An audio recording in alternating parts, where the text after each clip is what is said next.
प्रसारित कर रहे हैं पिछले शनिवार यानी 5 सितंबर का पाठ, जिससे आप अपने पाठ दोहरा सकें और रिवीजन कर सकें। तो बता दें कि हम आज सबसे पहले कक्षा 2 के बच्चों के साथ उनकी अंग्रेजी की पढ़ाई करेंगे और दूसरी कक्षा रहेगी कक्षा 3 से 8 के विद्यार्थियों के लिए उनके दक्षता उन्नयन विषय से संबंधित। और आखिरी में हम सुनेंगे मीना की दुनिया और साथ ही सुनेंगे एक अच्छा सा गीत भी। तो चलिए चलते हैं आज सुबह के हमारे इस विशेष रेडियो स्कूल कार्यक्रम में।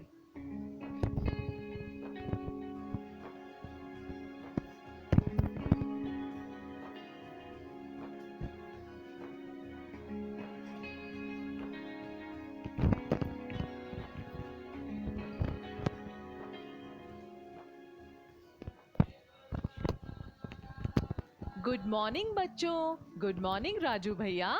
Good morning teacher ji. Raju भैया, how are you? I am fine teacher ji. Teacher ji, मैंने सही कहा ना? बिल्कुल सही कहा राजू भैया। जब कोई आपसे अंग्रेजी में पूछे हाउ आर यू, तो आपको उसका जवाब देना है I am fine thank you. I am fine thank you teacher ji. Very good Raju भैया। टीचर जी, आज हम क्या पढ़ेंगे? राजू भैया, जल्दी से आप और सभी बच्चे अपनी अंग्रेजी की कक्षा 2 की किताब निकाल लीजिए। जी टीचर जी, देखिए ये रही मेरी किताब। कौन सा पेज खोलूं? अभी बताती हूँ कौन सा पेज खोलना है, पर उससे पहले हमने जो अभी तक पढ़ा है उसका रिवीजन करेंगे। यानी अब तक हमने जितने लेटर पढ़े हैं उनको और उनसे शुरू होने वाले अंग्रेजी शब्दों को एक बार दोहराएंगे। ठीक है बच्चों, रेडी? यस टीचर जी, हम तैयार हैं। गुड। तो सबसे पहले बोलिए good morning. Good morning teacher ji. शाबाश राजू भैया। बच्चों, आप भी अपने आसपास उपस्थित घर के सभी लोगों को गुड मॉर्निंग बोलिए। बच्चों, अब एक छोटी सी कविता ध्यान से सुनिए। इस कविता में वे सारे लेटर हैं जो अभी तक आपने पढ़े हैं, यानी अंग्रेजी की ABCD जो आपने अभी तक सीखी है। तैयार हैं बच्चों? Listen to me carefully. मुझे ध्यान से सुनिए। ABCD क्या करोगे जी? अंग्रेजी पढ़ेंगे होशियार बनेंगे जी। ABCDEFG। कैसी लगी कविता? बहुत अच्छी टीचर जी। अच्छा, तो अब मेरे साथ इसे दोहराइए। राजू भैया, आपको भी दोहरानी है कविता, ठीक है ना? जी टीचर जी। तो बोलिए ABCD क्या करोगे जी? ABCD क्या करोगे जी? अंग्रेजी पढ़ेंगे होशियार बनेंगे जी। अंग्रेजी पढ़ेंगे होशियार बनेंगे जी। ABCDEFG। ABCDEFG। गुड राजू भैया, आपने अच्छे से दोहराई कविता। तो हमने अब तक A से लेकर G तक के अक्षर पढ़े हैं। राजू भैया, कुल कितने अक्षर यानी लेटर पढ़े हैं हमने? टीचर जी, मैं बोल के बताता हूँ। ABCDEFG कुल 7 लेटर पढ़ लिए हैं टीचर जी। एकदम ठीक। हमने अभी तक कुल 7 लेटर पढ़े हैं। ABCDEF और G। गुड राजू भैया। अब बताइए, पिछले सप्ताह हमने क्या पढ़ा था? चलो मैं ही बता देती हूँ। पिछले सप्ताह हमने अंग्रेजी का लेटर G और उससे शुरू होने वाले अंग्रेजी के 4 शब्द पढ़े थे। याद आया? जी टीचर जी। जी से गोट यानी बकरी। गुड राजू भैया, बिल्कुल सही बोला आपने। पहला शब्द था G से गोट। G फॉर गोट। शाबाश। अब दूसरा शब्द बताओ। जी से girl. G for girl. Girl का मतलब लड़की होता है। राइट, शाबाश। G for girl. गर्ल यानी लड़की। आपने एकदम सही बोला राजू भैया। टीचर जी, तीसरा शब्द था जी से ग्रेप्स। ग्रेप्स का मतलब अंगूर होता है ना टीचर जी? हाँ राजू भैया, बिल्कुल ठीक। G फॉर ग्रेप्स, और ग्रेप्स का मतलब है अंगूर। गुड राजू भैया। अब G से शुरू होने वाला चौथा शब्द याद आया, जो एक फल का नाम है और आपको बहुत पसंद है। नहीं याद आया? कोई बात नहीं, मैं याद दिलाती हूँ, ध्यान से सुनिए। मेरा नाम है जी अक्षर से, मीठा स्वाद है मेरा, बच्चे मुझको पसंद है करते, ग्वावा नाम है मेरा। तो बताओ बच्चों, चौथे शब्द का नाम? जी टीचर जी, समझ में आ गया, ये है ग्वावा। ठीक है ना टीचर जी? बिल्कुल ठीक राजू भैया, ग्वावा। ग्वावा यानी अमरूद। शाबाश। तो हमने जी से 4 शब्द सीखे थे, गोट, गर्ल, ग्रेप्स और ग्वावा। ठीक है, अब आज हम उससे आगे की पढ़ाई करेंगे। इसके लिए हमें सबसे पहले अपनी अंग्रेजी की किताब खोलनी पड़ेगी। टीचर जी, कौन सा पेज खोलना है? राजू भैया, अब पेज नंबर 18 खोलिए। बच्चों, आप सब भी अपनी किताब का पेज नंबर 18 खोलिए। टीचर जी, इस पेज पर घोड़ा बना है। गुड, इस पेज पर घोड़ा ही बना है।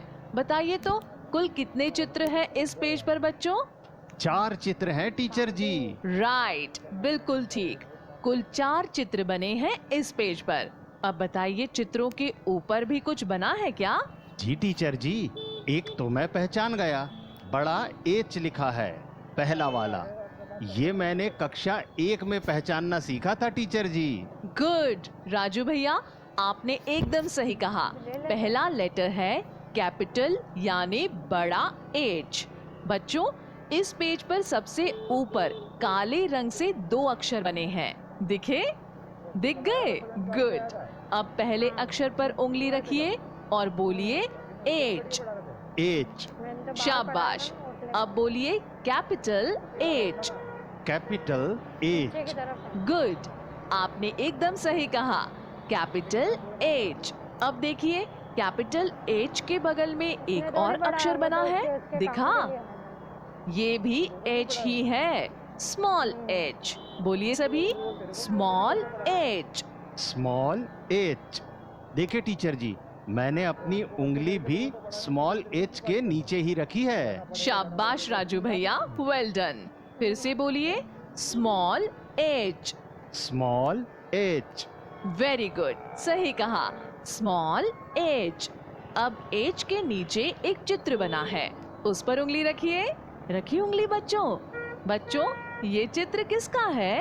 ये झोपड़ी बनी है टीचर जी। ठीक पहचाना, झोपड़ी यानी अंग्रेजी में हट। क्या कहते हैं झोपड़ी को अंग्रेजी में? हट। हट। शाबाश राजू भैया। अब बताइए, हट के चित्र के नीचे कुछ लिखा है ना? यही तो अंग्रेजी नाम है इस चित्र का।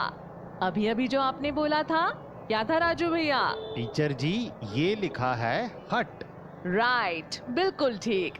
बच्चों, उसके नीचे उंगली रखिए और कहिए एच ह हट। एच ह हट। गुड, एच ह हट। तो एच की आवाज इस शब्द में क्या है? ह। ह। गुड, एच ह हट। दोहराइए, एच ह हट। शाबाश राजू भैया, एच ह हट। अब इसे एक और तरीके से बोलते हैं, एच फॉर हट। बोलिए, एच फॉर हट। एच फॉर हट। गुड, आप सबने सही कहा, एच फॉर हट। अब देखिए, हट 3 अक्षरों से मिलकर बना है, एच यू टी। ठीक है? गुड, इसे अब ऐसे बोलेंगे, एच यू टी हट। एच यू टी हट। शाबाश राजू भैया, बिल्कुल ठीक कहा, एच यू टी हट। अब हट यानी झोपड़ी के बगल वाले चित्र पर उंगली रखिए। रख ली? क्या बना है बच्चों? ये तो मुर्गी बनी है टीचर जी। मेरे दोस्त श्यामू के घर में भी मुर्गी पली है। वाह राजू भैया, आपने ठीक कहा, मुर्गी यानी हेन। किसका चित्र है? हेन का। राइट, तो अंग्रेजी में मुर्गी को कहते हैं हेन। क्या कहते हैं? hen। सभी बोलिए। hen। ठीक है ना टीचर जी? बिल्कुल ठीक राजू भैया। hen यानी मुर्गी के चित्र के नीचे अंग्रेजी में लिखा है h a hen। क्या लिखा है? h ह hen। गुड। h ह hen। तो h की आवाज है ह। क्या है? ह। राजू भैया बताइए क्या है? h की आवाज ह होती है teacher ji. Very good. h की ध्वनि या आवाज ह होती है। अब इस तरह से बोलिए h for hen। h for hen। अब hen शब्द को ध्यान से देखिए, कितने अक्षरों से बना है? 3 टीचर जी। सही कहा राजू भैया, राइट। ये शब्द 3 अक्षरों से बना है, H E N। तो H E N हुआ hen। कैसे बोलेंगे राजू भैया? h e n hen। मैंने ठीक बोला ना टीचर जी? यस राजू भैया, आपने करेक्ट यानी सही बोला। आप भी बोलिए बच्चों, H E N hen। h e n hen। अरे अरे राजू भैया, अभी पन्ना नहीं पलटना है। अभी तो 2 चित्र और बचे हैं, उनके बारे में भी जानेंगे। तो चलिए अब तीसरा यानी हट के चित्र के नीचे वाला चित्र देखिए, क्या बना है? उंगली रखिए इस चित्र पर। टीचर जी, ये तो घोड़े का चित्र है।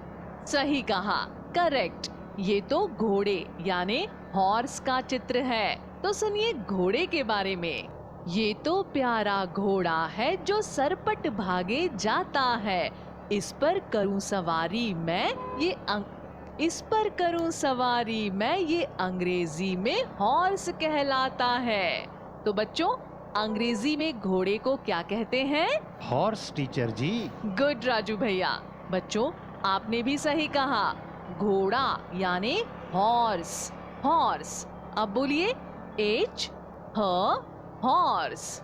h ह हॉर्स। टीचर जी, यानी h की आवाज यहाँ पर ह है, इसीलिए h ह हॉर्स। करेक्ट, ठीक कहा आपने। H की आवाज ह है, इसलिए H ह हॉर्स। H for horse. अब इस शब्द को ऐसे बोलते हैं, H for horse. h for horse. Very good. अब शब्द को ध्यान से देखिए, look at the word carefully. कितने अक्षर हैं शब्द में? चलो मैं ही बता देती हूँ, 5 अक्षर। कैसे? ऐसे, H O R S E। हुए ना 5 अक्षर? जी टीचर जी, कुल 5 अक्षर हैं इस शब्द में, h o r s e। बिल्कुल ठीक। तो अब इसे ऐसे बोलिए, H O R S E horse. h o r s e horse. Good. तो बच्चों, ये तो था आपका सरपट भागने वाला हॉर्स। अब उसके बगल में बनी है टोपी यानी हैट। तो बच्चों, टोपी के चित्र पर उंगली रखिए और बोलिए हैट। हैट। गुड। तो टोपी को अंग्रेजी में कहते हैं हैट। क्या कहते हैं? हैट। हैट। Very good. तो ये शब्द यानी वर्ड भी H से शुरू होता है। देखिए शब्द को ध्यान से। अब बोलिए H ह हैट। h ह हैट। गुड। अब इस शब्द को बोलते हैं H फॉर हैट। क्या बोला मैंने? h for hat.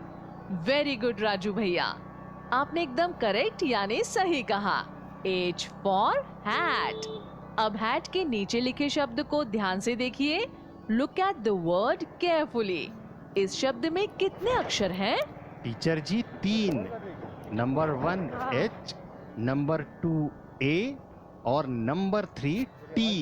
Good Raju भैया, इस शब्द में 3 यानी 3 लेटर्स हैं, H A T। तो H A T होगा हैट। तो मेरे साथ बोलिए H A T hat. h a t hat. शाबाश राजू भैया। अब बताइए, आज हमने कितने शब्द सीखे? टीचर जी, आज हमने 4 शब्द सीखे। तो बच्चों, आज हमने एच से शुरू होने वाले 4 यानी 4 शब्द सीखे। एच को पहचानना और पढ़ना भी सीखा। अब आज की अंग्रेजी की पढ़ाई यहीं समाप्त होती है। हमारी अगली कक्षा होगी कक्षा 3 से 8 के विद्यार्थियों की हिंदी विषय को लेकर। तो कक्षा 3 से 8 के विद्यार्थी तैयार रहें। हम आ रहे हैं आपके पास, लेकिन पहले हम हिंदी वर्णमाला में शामिल व्यंजन अक्षरों को सिखाने वाला एक सुंदर सा गीत सुनते हैं, जिसे आप सभी बच्चों के लिए शंकर महादेवन अकादमी ने विशेष तौर पर तैयार किया है। और आप तक पहुंचाने के लिए हमें भेजा है राज्य शिक्षा केंद्र ने।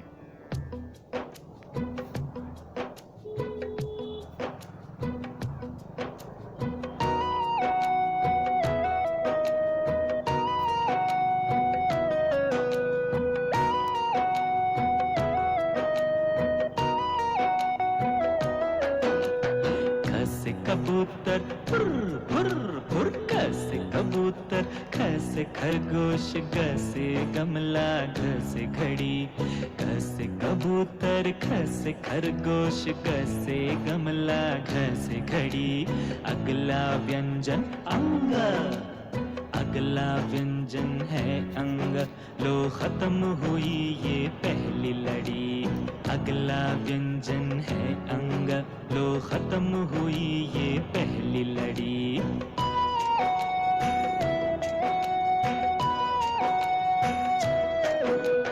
च से चम्मच, टकट टकट टक। च से चम्मच, छ से छाता, ज से जहाज, झ से झंडा। च से चम्मच, छ से छाता, ज से जहाज, झ से झंडा। अगला व्यंजन इया, अगला व्यंजन है इया, लो खत्म हुई दूसरी लड़ी।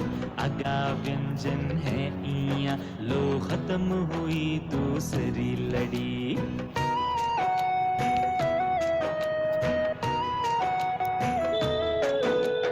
ट से टमाटर, टर टर टर, ट से टमाटर, ठ से ठेला, ड से डमरू, ढ से ढक्कन। ट से टमाटर, ठ से ठेला, ड से डमरू, ढ से ढक्कन। अगला व्यंजन अणा, अगला व्यंजन है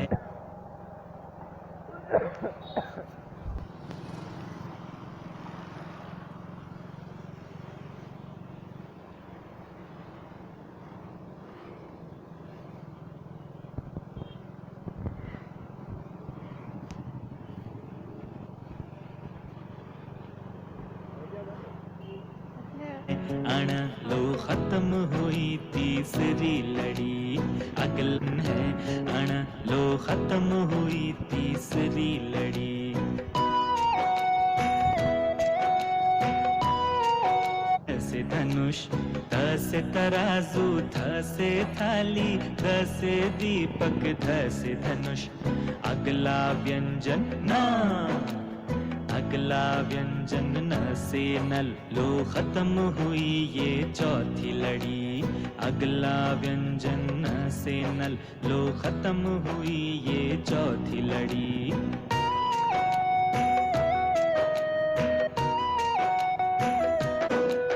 अ से पतंग, ह से फल, ब से बकरी, भ से भवन। अ से पतंग, ह से फल, ब से बकरी, भ से भवन। अगला व्यंजन माँ, अगला व्यंजन म से मछली, खत्म हुई पांचवी लड़ी। अगला व्यंजन म से मछली, खत्म हुई पांचवी लड़ी।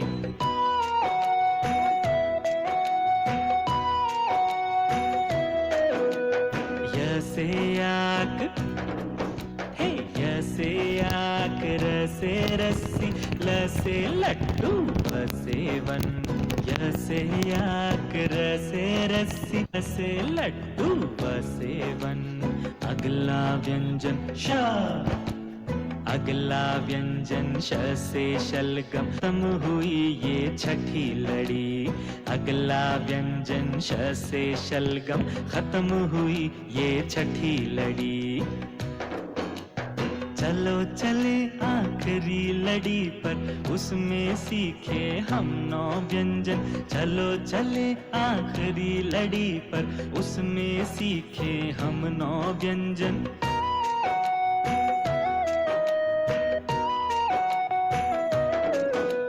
श से षटकोण, स से सब्जी, ह से हल, क्ष से क्षत्रिय। श से षटकोण, स से सब्जी, ह से हल, क्ष से क्षत्रिय।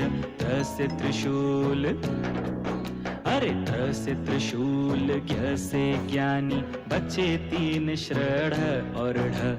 त्र से त्रिशूल, ज्ञ से ज्ञानी, बचे 3 श्रढ़ और ढ। इसके साथ हुई है समाप्त व्यंजनों की ये पूरी लड़ी। आओ हम मिलकर सीखें और करें ज्ञान की वृद्धि, और करें ज्ञान की वृद्धि, और करें ज्ञान की वृद्धि। तो बच्चों, कैसा लगा हिंदी वर्णमाला में शामिल व्यंजन अक्षरों को सीखने का ये गीत? अब हम हमारी अगली कक्षा में चलते हैं, जिसमें हम बात करेंगे कक्षा 3 से 8 के विद्यार्थियों से उनकी वर्कबुक दक्षता उन्नयन आओ करें और सीखें पर केंद्रित।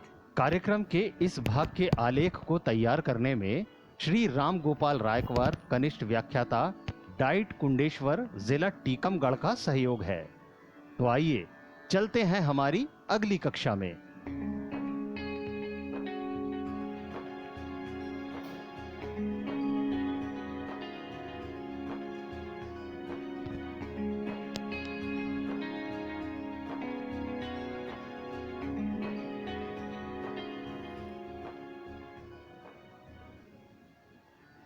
नमस्ते बच्चों। नमस्ते टीचर जी। अच्छा बच्चों, आपको जो होमवर्क दिया था पूरा हो गया है ना? जी टीचर जी। होमवर्क को हम हिंदी में क्या कहते हैं? गृह कार्य टीचर जी। होम का मतलब ग्रह और वर्क का मतलब कार्य। जी टीचर जी। वर्क और कार्य, वर्क और कार्य शब्दों में कौन कौन से अक्षर और वर्ण आए हैं? व, र, क वर्क, का, र, य कार्य। अब बोलिए क्रम, कर्म। क्रम, कर्म। क्रम, कर्म में कौन कौन से अक्षर और वर्ण आए हैं? क, र, म। क, र, म। टीचर जी, दोनों में एक। ये रिकॉर्डिंग हो रही है ना, बसता रहेगा।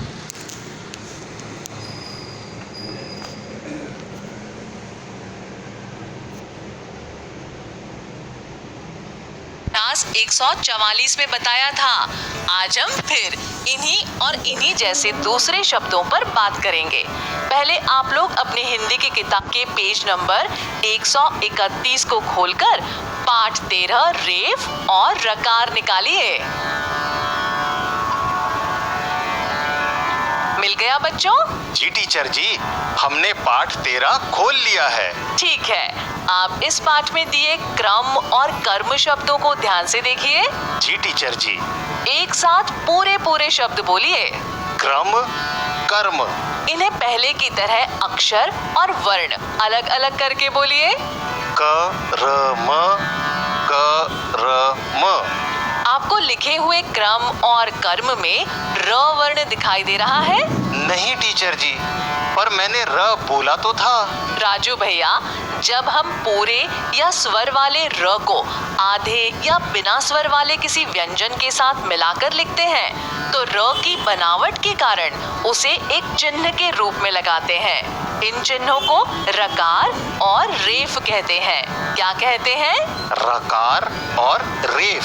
हाँ, रकार को वर्ण की पाई में एक तिरछी छोटी सी लकीर या रेखा लगाकर लिखते हैं। जैसे क्रम शब्द में क वर्ण में रकार का प्रयोग किया गया है। देख रहे हैं ना आप? जी टीचर जी। इसे एक बार फिर समझिए।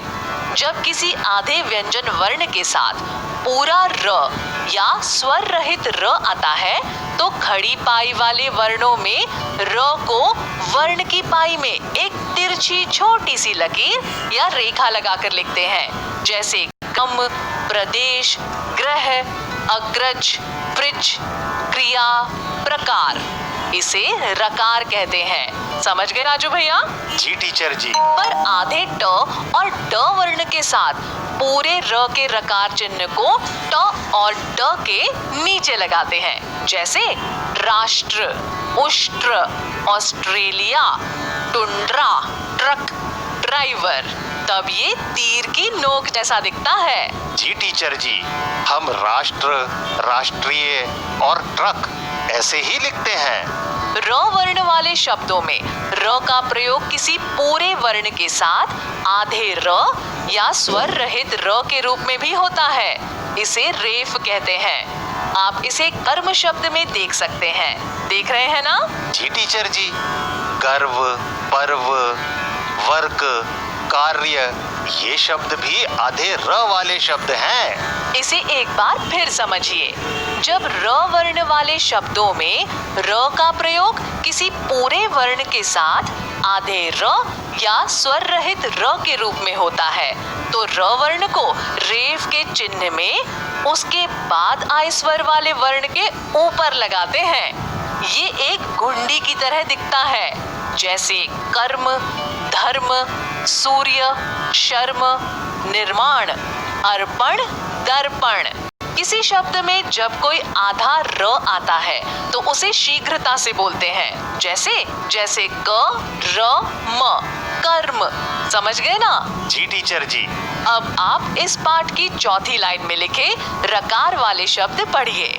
जी टीचर जी। नम्र, भ्रम, व्रत, क्रम, ग्रह। इसके नीचे छठवीं लाइन में दिए गए रेफ वाले शब्द पढ़िए। कर्क, मर्म, कर्म, सिर्फ, वर्दी। इसे हम फिर दोहराते हैं। आप मेरे साथ पढ़िए और लिखे निर्देश के नीचे लिखी लाइन मन ही मन दोहराते हुए पढ़िए। ठीक है? जी टीचर जी। र का रकार रूप स्वर सहित होता है। इसका उच्चारण जिस वर्ण से मिलता है उसके बाद होता है, जैसे प्रकट, प्रसन्न, प्रदान, प्रथम। आप सब लोग भी बोलिए। प्रकट, प्रसन्न, प्रदान, प्रथम।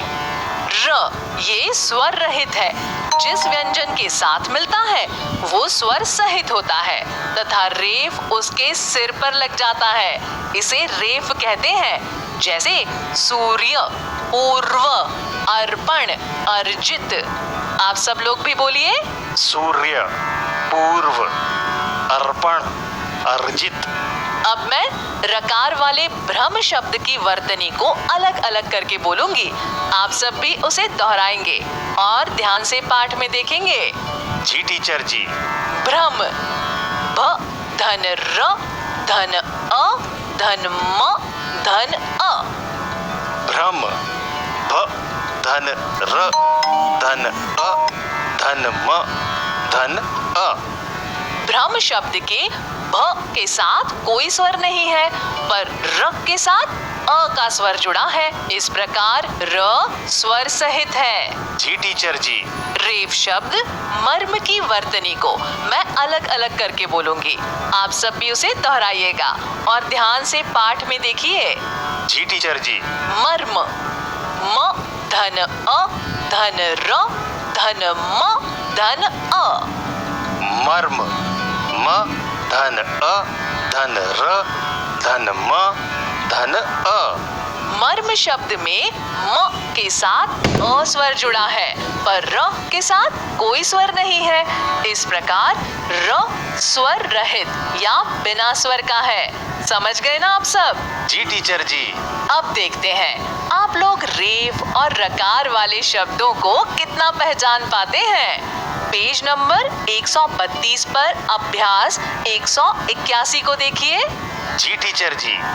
पेज नंबर 132 पर अभ्यास 181 मिल गया टीचर जी।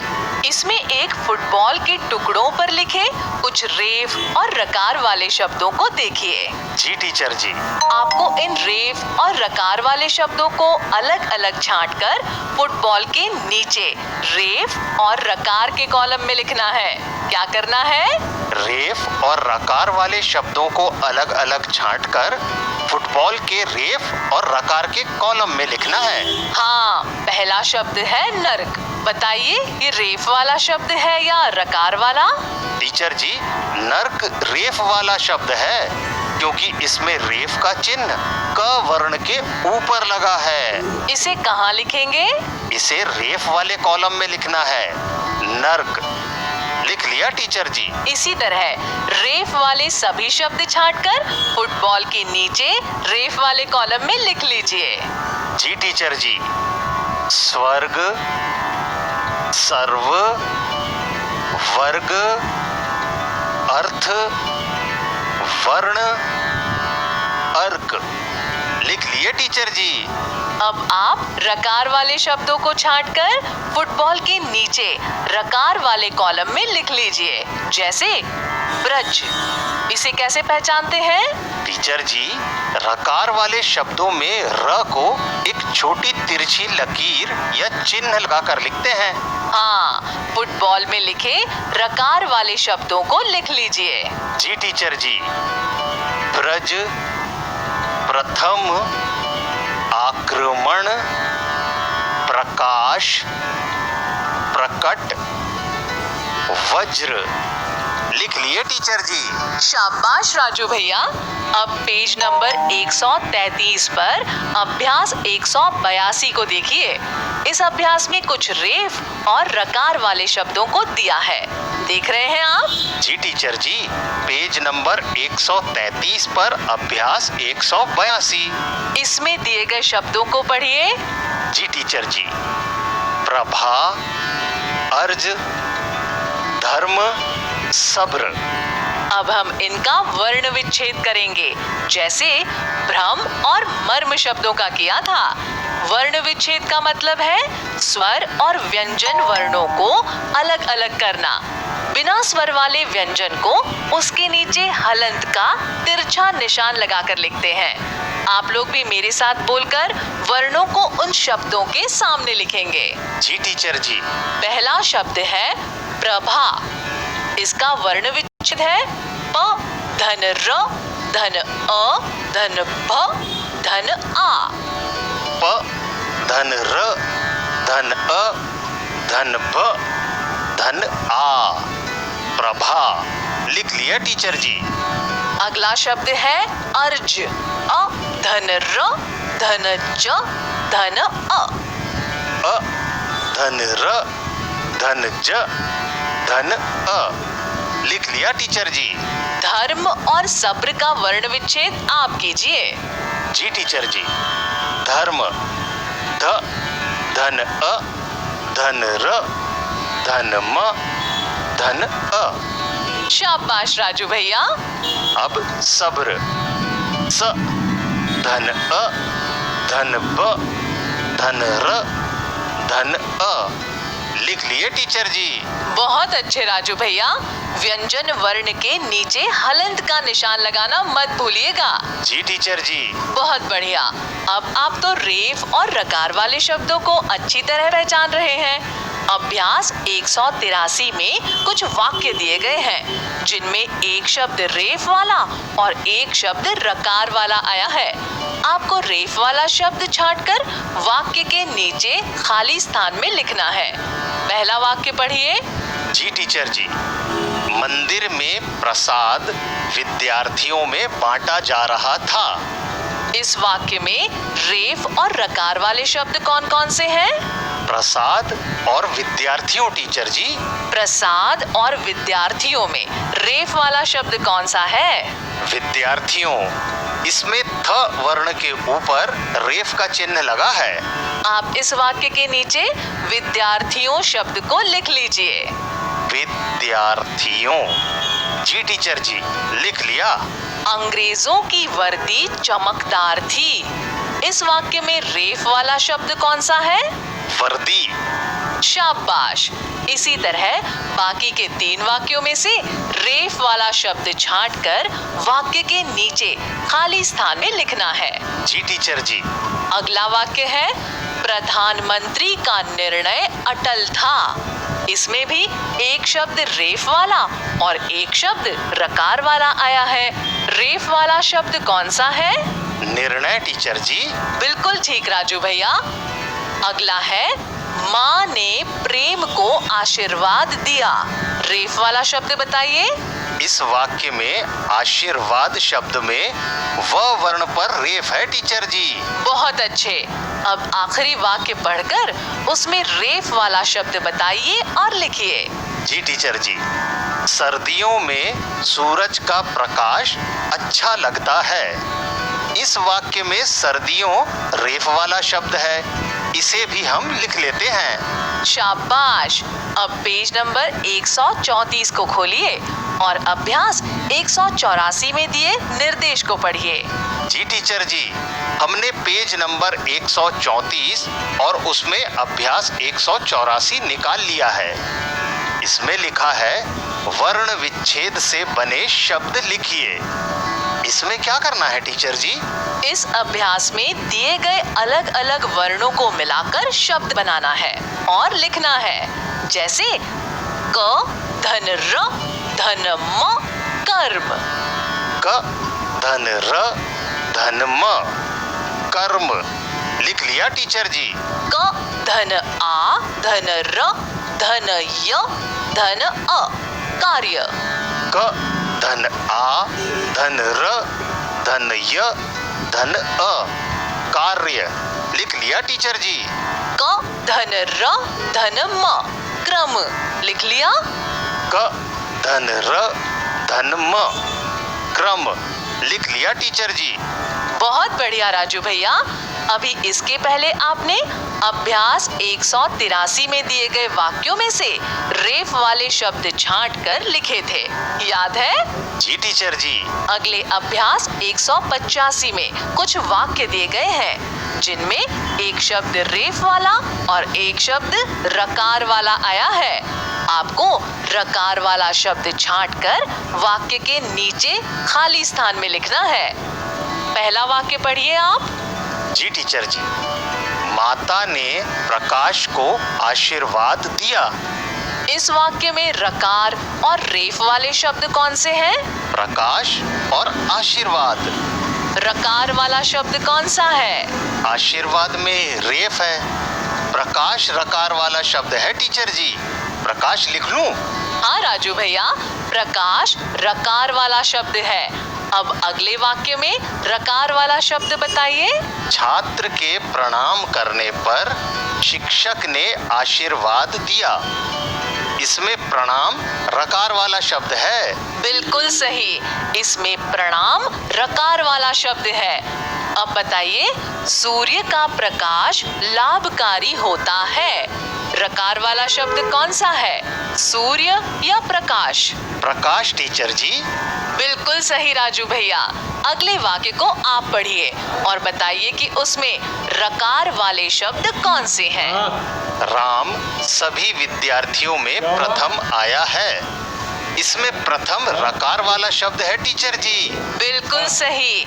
इसमें प्रथम रकार वाला शब्द है।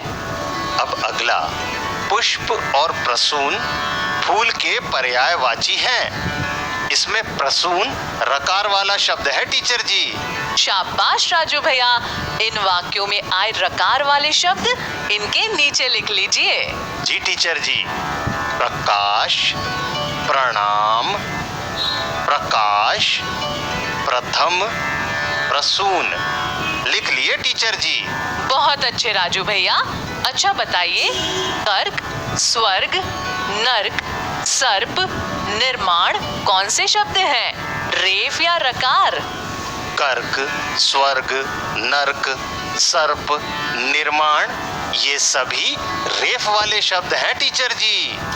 क्रम, नम्र, प्रवेश, आक्रमण, विद्रोह कौन से शब्द हैं? रेफ या रकार? क्रम, नम्र, प्रवेश, आक्रमण, विद्रोह। टीचर जी ये सब रकार वाले शब्द हैं। बहुत बढ़िया राजू भैया। अब आप रेफ वाले 4 शब्द बोलिए। जी टीचर जी। सूर्य, वर्क, मिर्च, गर्म। शाबाश। अब रकार वाले 4 शब्द बोलिए। जी टीचर जी।